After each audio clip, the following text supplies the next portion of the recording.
महाराज शनिवार के दिन अगर शिव की आराधना करी जाए, शनिवार के दिन अगर शंकर को जल चढ़ाया जाए तो जिंदगी में व्यक्ति की कभी अकाल मृत्यु नहीं होती।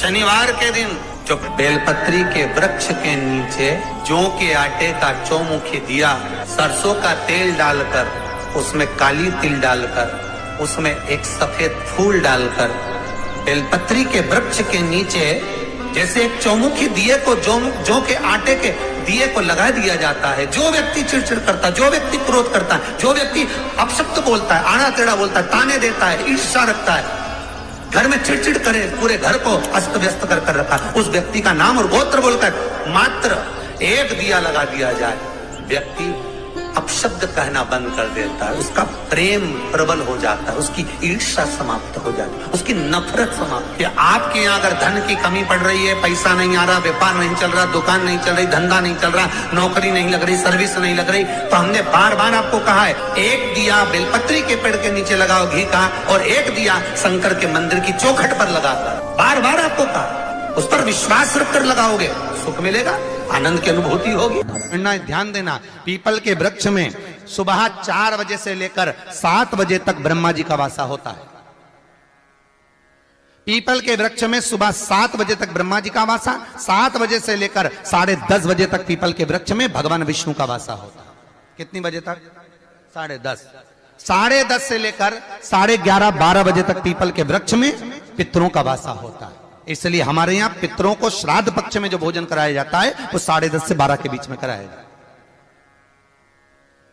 12 बजे के बाद पीपल के वृक्ष में दोपहर के 1:30 बजे तक आहूतों का वासा रहता है। आहूत कौन? जो गर्भ में शांत हो गए, जो कुंवारी अवस्था में शांत हो गए, जो जन्म लेने के बाद उनका विवाह नहीं हुआ और शांत हो गए, उन आहूतों का वासा उस पीपल के वृक्ष में दोपहर में 1:30 बजे तक रहता है।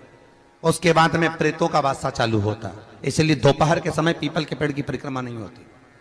फिर शाम को 4 बजे से 7 बजे तक पीपल के वृक्ष में शंकर जी का वासा होता है। इसलिए शाम के समय पीपल की परिक्रमा नहीं होती। 7 बजे के बाद में पीपल के वृक्ष में रात्रि को 9 बजे तक कुबेर का वासा होता है। फिर 9 बजे के बाद में प्रेतवास चालू होता है पीपल के वृक्ष में। उसी तरह बेलपत्री का जो वृक्ष है, उस बेलपत्री के वृक्ष के नीचे रात्रि को 8 बजे से लेकर 12 बजे तक बेलपत्री के पेड़ के नीचे कुबेर का निवास होता है। महाराज, कुबेर का निवास।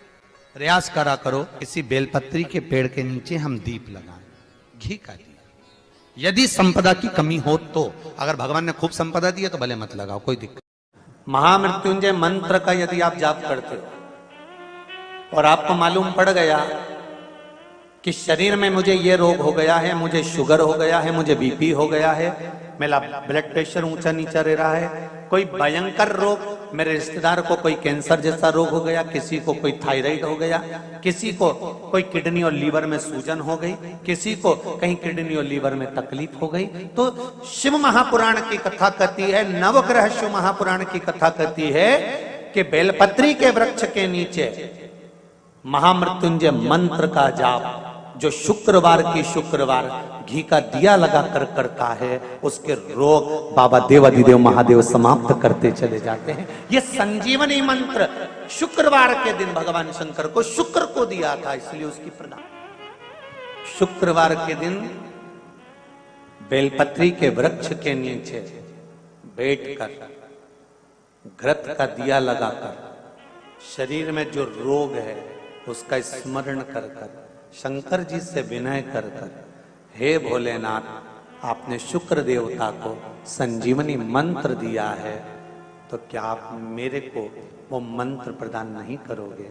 मेरे रोग, मेरी बीमारी, मेरे दुख को आप नहीं हरोगे?